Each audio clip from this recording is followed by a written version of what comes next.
Hero Vijay Devarakonda మరోసారి తన నోటి దురుసుతో ఇబ్బందుల్లో పడ్డారు. ఇప్పటికే చాలాసార్లు వివాదాస్పద వ్యాఖ్యలు చేసి విమర్శలు కొని తెచ్చుకున్న విజయ్ దేవరకొండ మరోసారి అలాంటి కామెంట్సే చేసి కష్టాలలో పడ్డారు.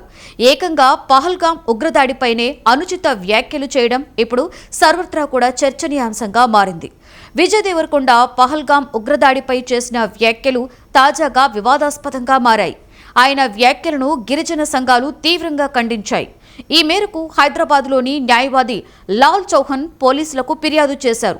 ఆయనపై దేశద్రోహం కేసు నమోదు చేయాలని అన్నారు.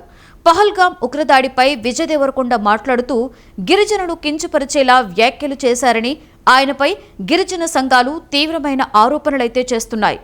కోలీవుడ్ ప్రముఖ నటులు సూర్య నటించిన రెట్రో సినిమా ప్రీ రిలీజ్ ఈవెంట్లో విజయ్ దేవరకొండ ఈ వ్యాఖ్యలు చేశాడు. ఈ కార్యక్రమంలో విజయ్ దేవరకొండ మాట్లాడుతూ పహల్గాం ఉగ్రదాడి వందల సంవత్సరాల క్రితం గిరిజన వర్గాల మధ్య జరిగిన ఘర్షణలను పోలి ఉందని, అసలు 500 సంవత్సరాల క్రితమే గిరిజనులు కొట్టుకున్నట్లుగా వీళ్లు బుద్ధి లేకుండా, కామన్ సెన్స్ లేకుండా పనులు చేస్తున్నారని విజయ్ దేవరకొండ అన్నారు. తాను ఖుషీ సినిమా షూటింగ్ సమయంలో కూడా పహల్గాంని సందర్శించారని చెప్పుకొచ్చారు. ఇక విజయ్ చేసిన ఈ వ్యాఖ్యలు తమను కించపరిచేలా ఉన్నాయని, ఆయన వెంటనే క్షమాపణలు చెప్పాలని గిరిజన సంఘాలు డిమాండ్ చేస్తున్నాయి.